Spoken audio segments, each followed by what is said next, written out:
사랑하는 초업제교회 성도 여러분, 유튜브 시청자, 구독자 성도 여러분 반갑습니다. 김정빈 목사입니다. 간밤에도 평안히 잘 주무셨습니까? 오늘은 2026년 5월 19일 화요일 아침입니다. 오늘도 주 안에서 복된 날 되시기를 주의 이름으로 축원드립니다. 오늘 함께 말씀 묵상하실 본문은 고린도전서 5장 1절로 13절이 되겠습니다. 제가 기도하고 오늘의 말씀 묵상 시작합니다. 하나님 아버지 감사합니다. 간밤에도 지켜주시고 또 좋은 날 우리에게 허락하여 주시니 감사합니다. 오늘도 우리에게 주어진 이 하루를 하나님의 뜻대로 주의 영광을 위해 살아가는 우리 모두가 되게 하여 주옵소서. 이 시간도 그리하려고 하나님 말씀 앞에 섰사오니 말씀 묵상할 때 주님의 음성을 듣게 하시고 나를 향한 아버지의 뜻이 무엇인가 분별하여 깨달을 수 있도록 지혜를 주시옵소서. 이 시간을 주께 의탁하며 우리를 죄에서 구원하신 예수님 이름으로 간절히 기도하옵나이다. 아멘. 할렐루야. 좋은 아침입니다. 오늘 고린도전서 5장 1절로 13절까지 우리 개역 개정판으로 한번 다 같이 읽도록 하겠습니다. 너희 중에 심지어 음행이 있다함을 들으니 그런 음행은 이방인 중에서도 없는 것이라. 누가 그 아버지의 아내를 취하였다 하는도다. 그리하고도 너희가 오히려 교만하여져서 어찌하여 통한이 여기지 아니하고 그 일 행한 자를 너희 중에서 쫓아내지 아니하였느냐. 내가 실로 몸으로는 떠나 있으나 영으로는 함께 있어서 거기 있는 것 같이 이런 일 행한 자를 이미 판단하였노라. 주 예수의 이름으로 너희가 내 영과 함께 모여서 우리 주 예수의 능력으로 이런 자를 사탄에게 내주었으니 이는 육신은 멸하고 영은 주 예수의 날에 구원을 받게 하려 함이라. 너희가 자랑하는 것이 옳지 아니하도다. 적은 누룩이 온덩이에 퍼지는 것을 알지 못하느냐. 너희는 누룩 없는 자인데 새 덩어리가 되기 위하여 묵은 누룩을 내버리라. 우리의 유월절 양 곧 그리스도께서 희생되셨느니라. 이러므로 우리가 명절을 지키되 묵은 누룩으로도 말고 악하고 악의에 찬 누룩으로도 말고 누룩이 없이 오직 순전함과 진실함의 떡으로 하자. 내가 너희에게 쓴 편지에 음행하는 자들을 사귀지 말라 하였거니와 이 말은 이 세상에 음행하는 자들이나 탐하는 자들이 이나 속여 빼앗는 자들이나 우상 숭배하는 자들을 도무지 사귀지 말라 하는 것이 아니니 만일 그리하려면 너희가 세상 밖으로 나가야 할 것이라. 이제 내가 너희에게 쓴 것은 만일 어떤 형제라 일컫는 자가 음행하거나 탐욕을 부리거나 우상 숭배를 하거나 모욕하거나 술 취하거나 속여 빼앗거든 사귀지도 말고 그런 자와는 함께 먹지도 말라 함이라. 밖에 있는 사람들을 판단하는 것이야 내게 무슨 상관이 있으려마는 교회 안에 있는 사람들이야 너희가 판단하지 아니하랴. 밖에 있는 사람들은 하나님이 심판하시려니와 이 악한 사람은 너희 중에서 내쫓으라. 아멘. 오늘도 먼저 본문 말씀 주의할 때 은혜 받으시기를 바랍니다. 자, 오늘 1절 말씀은 고린도 교회 안에 있었던 음행에 대해서 사도 바울이 말하고 있습니다. 사도 바울은 이 단락부터 고린도 교회가 당면한 구체적인 문제들을 다룹니다.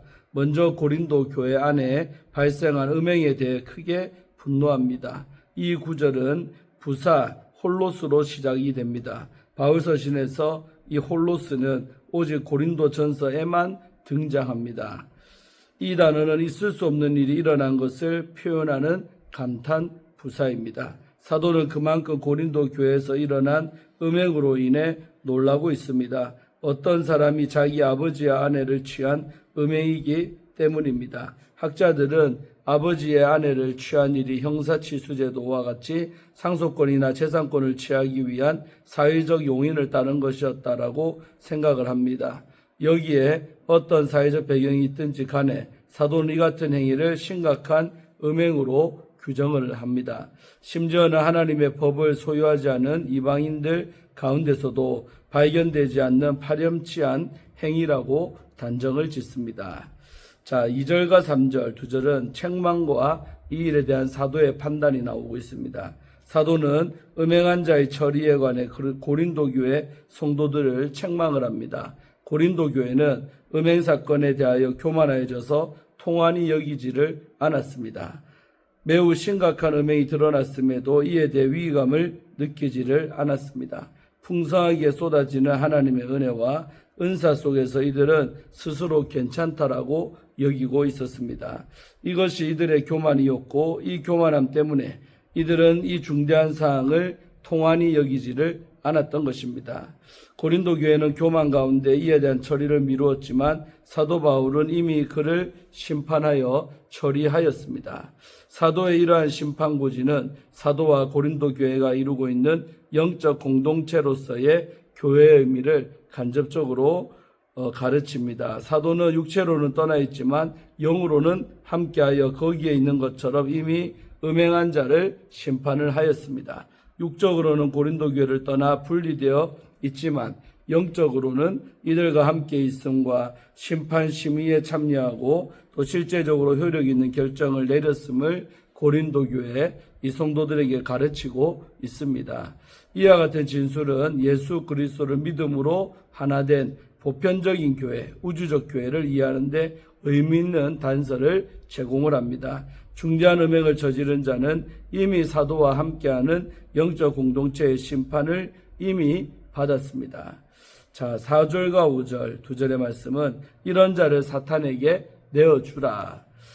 사도는 이러한 심판의 과정이 어떻게 이루어졌는지 이곳에서 자세하게 설명을 합니다. 사도는 보이지 않는 신비한 영적 회집을 언급을 합니다. 너희가 내 영과 함께 모여서 이 영의 회집은 고린도 교회 성도들도 모르는 사이에 진행된 비밀스러운 회집입니다. 다소 신비스럽게 느껴지는 영적 회집의 중심에는 예수 그리스도가 있습니다.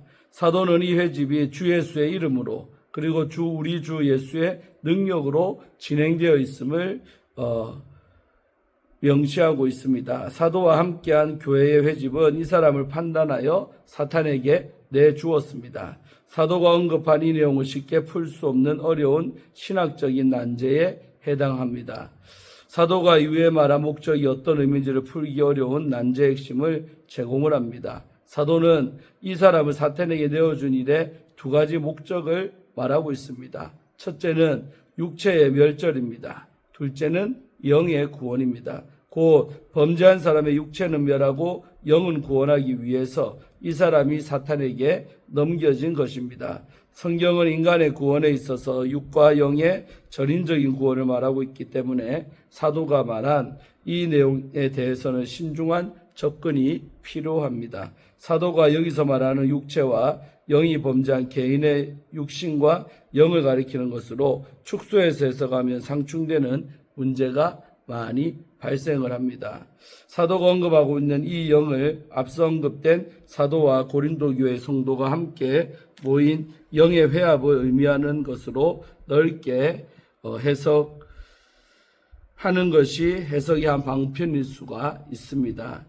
사도가 이 구절에서 의미하고 있는 바는 범죄한 사람을 사탄에게 넘겨줌으로써 육체는 멸하고 교회 공동체에 보이지 않는 이 영적 회합의 기초인 영의 거룩함을 보존하려는 것으로 해석할 수가 있습니다. 그럼에도 이 구절이 풀기 어려운 난제인 것은 확실합니다.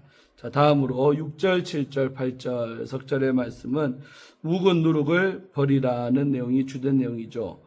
어려운 난제를 포함하고 있지만 사도가 분명하게 말하려는 바는 이 사람을 공동체에서 쫓아내라는 것입니다. 고린도 교회는 지금 풍성한 은사와 은혜로 인해 자만하고 있을 처지가 아닙니다. 적은 일처럼 보이지만 공동체 전체를 변질시킬 수 있는 중차대한 범죄가 일어났기 때문입니다.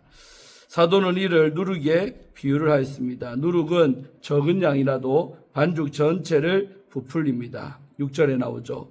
누룩에 대한 사도의 경고는 교회 공동체가 지향하는 근원적인 모습까지 이어집니다.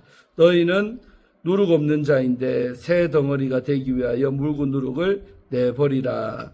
사도는 교회 공동체를 누룩 없는 새 덩어리로 묘사를 합니다. 사도가 누룩 없는 이 교회 공동체를 6월절 어린 양 예수 그리스도의 희생 속에서 찾는 것이 매우 의미심장합니다. 교회는 악행과 악의 찬 누룩, 묵은 누룩을 제하고 오직 순전함과 진실함의 떡인 예수 그리스도로 새롭게 됩니다.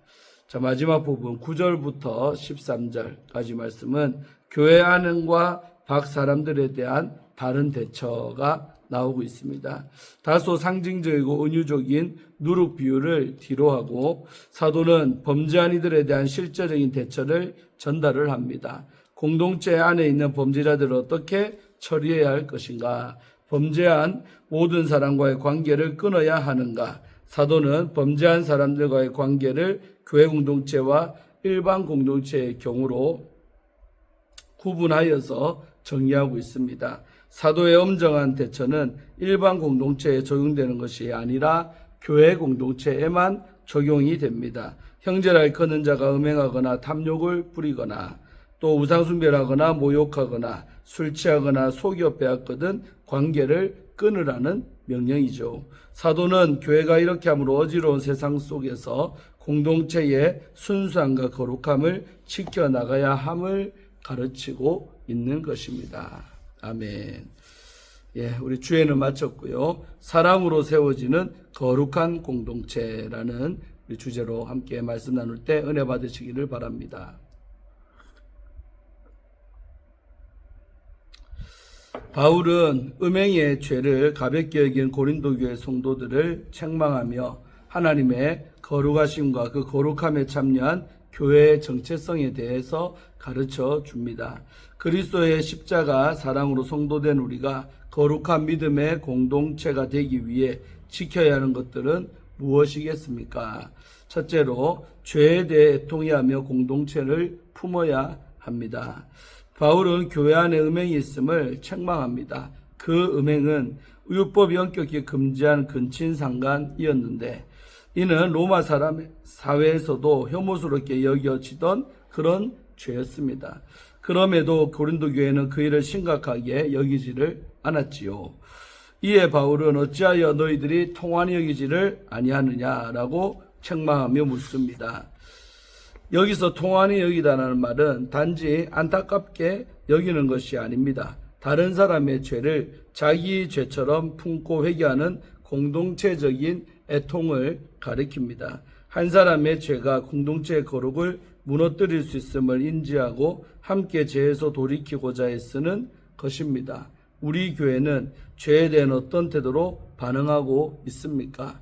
그럴 수도 있지 하고 넘어가는 간용이 때로는 거룩을 허무는 올무가 될 수가 있습니다. 성도는 죄를 애통해하고 거룩함을 회복하는 길로 나아가야 합니다. 공동체 안의 죄를 함께 애통해하며 거룩함을 지키는 성도가 되시기를 주의 이름으로 축원합니다. 둘째로 사랑으로 치리하는 공동체가 되어야 합니다.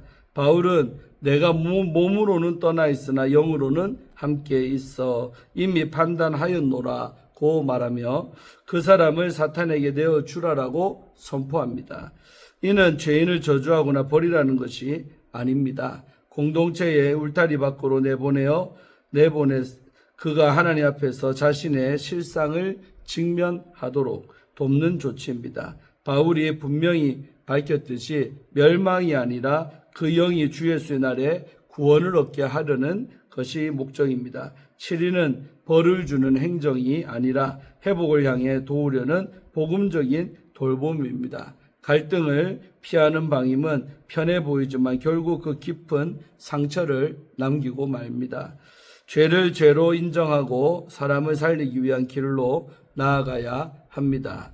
우리는 불편한 대화를 피하는 것을 사랑이나 화평으로 오해하기가 쉽습니다. 복음 안에서의 사랑은 그대로 두는 것이 아니라 죄에서 돌이키도록 돕는 것입니다. 거룩함을 지키는 단호함과 또 죄인을 회복으로 이끄는 이 온유함을 함께 붙들며 서시기를 바랍니다. 방관도 정죄도 아닌 복음적 치리로 서로를 살리는 그런 아름다운 공동체가 되기를 소망합니다. 자, 셋째로 거룩한 책임을 다하는 공동체가 되어야 합니다. 바울은 묵은 누룩을 내버리라고 명령합니다. 누룩은 공동체 전체를 변질시키는 죄를 바로 가리킵니다. 그래서 바울은 악독과 악의를 버리고 순전함과 진실함에 떡으로 절기를 지키듯 살라고 권면합니다. 구원의 은혜가 과거의 일로 끝나지 않고 오늘의 삶을 거룩으로 이끌어야만 한다는 그런 의미입니다. 바울은 또한 죄를 대하는 교회의 자세에 대해서 말합니다. 그리스도 안에서 하나된 형제가 죄를 고집하고 사랑의 권면을 외면할 때 공동체는 그를 판단해야 합니다. 사귀지도 말고 함께 먹지도 말라는 표현은 죄에서 돌이켜 회개하게 하려는 마지막 권면입니다.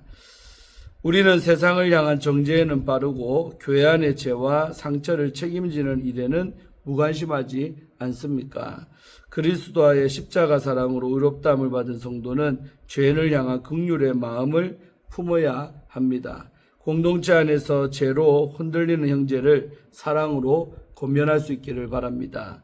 그리스도의 마음으로 형제를 품고 그가 돌이켜 거룩한 하나님의 자녀로 살도록 인도하는 믿음의 공동체가 됩시다. 사랑하는 우리 초업제일교회 성도 여러분, 유튜브 우리 성도님들, 교회는 한 사람의 죄를 함께 통회하며 거룩함을 지키는 그런 공동체입니다. 그 영혼과 공동체를 살리기 위해 때로는 단호하게 처리하는 공동체입니다. 그리스도 안에서 서로를 살피고 책임지는 바로 가족 같은 공동체입니다. 우리 교회가 죄를 가볍게 여기거나 형제를 쉽게 포기하지 말고 거룩함을 회복하여 하나님께 인정받는 거룩한 공동체가 되시기를 주의 이름으로 축원드립니다. 아멘. 우리 마지막으로 김민철 우리 목사님이 쓰신 나를 돌보는 마음이라는 책의 일부분을 읽어드리고 마치려고 합니다. 우리는 서로를 보완하며 함께 하나님의 나라를 이루어가야 합니다. 내가 아무리 최선을 다해 섬긴다고 할지라도 내가 감당할 수 없는 빈틈은 거대합니다. 공동체나 관계 가운데 어떤 문제가 발생을 했을 때 내가 충실하지 않아서가 아니라 애초에 모든 영역을 다 감당할 수 없는 나의 연약함 때문이기도 합니다. 그 연약함을 보완해 줄 좋은 친구가 필요합니다. 친구의 죄는 그대로 안아야 씻어낼 수가 있습니다. 오물을 묻은 아이를 안고 그 냄새나는 오물을 직접 손으로 닦아주는 부모처럼 하나님도 그렇게 우리를 안고 씻기십니다. 먼 발치에서 씻고 와, 그러면 안아줄게 라고 말씀하지 않으십니다. 그런 의미에서 관계란 상대에게 무너질 자유를 허락하는 것입니다. 나를 배신할 자유, 나에게 죄를 지을 자유까지 말입니다. 그렇다고 그 죄를 묵과하며 덮고 방치하라는 뜻은 아닙니다.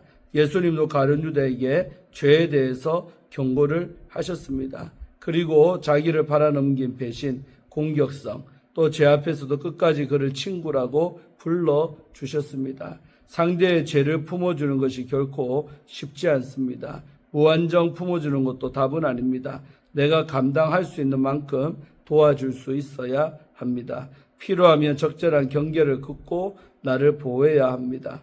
그럼에도 우리를 품으시는 친구 되시는 하나님처럼 우리도 서로를 품어야 하지 않겠습니까? 애초에 누군가와 관계를 맺는다는 것은 상대방의 무의식 속에 위성숙한 공격성과 내가 마주하는 과정도 포함합니다. 맞습니다. 친구는 서로 상처를 주고받을 수 있습니다. 그러나 상처를 받는다면 그 더 큰 악이 아닌 사랑으로 되돌려주는 친구가 되면 좋겠습니다. 아멘. 예, 오늘 큐티로서 마치겠습니다. 오늘 우리에게 주는 귀한 영적 교훈이 레마의 말씀에 있는 줄로 믿습니다. 각자가 품고 승리하시기를 바랍니다. 기도하고 마칩니다. 하나님 감사합니다. 오늘 고린도 교회 안에 있었던 이 음행의 죄악 안에서 이 공동체가 대했던 그 태도를 바울은 또 책망하며 우리에게 주는 교훈을 맞이했습니다. 아버지, 우리도 참으로 죄를 너무나도 미워하고 멀리해야 될 텐데 때로 죄에 대해서 너무 관대하고 용납하고 살진 않았는지 오늘 다시 한번 우리 자신을 돌아봅니다. 죄에 대해서 피 흘릴까지 싸우라는 히브리서 기자의 고면과 같이 우리가 정말 죄와 단호하게 하시고 또 죄를 지은 것에 대해서는 철저하게 또 회개하며 또 치리하며 나아가는 공동체가 될 수 있도록 함께 하셔서 교회의 거룩성을 정말 잃어버리지 않는 거룩한 공동체 우리 초업제일교회가 되게 하여 주옵소서. 또 우리 성도들의 개인의 삶도 늘 거룩함을 생명으로 알고 유지하며 살아가기로 힘쓰는 우리 개인들이 다 되게 하여 주옵소서.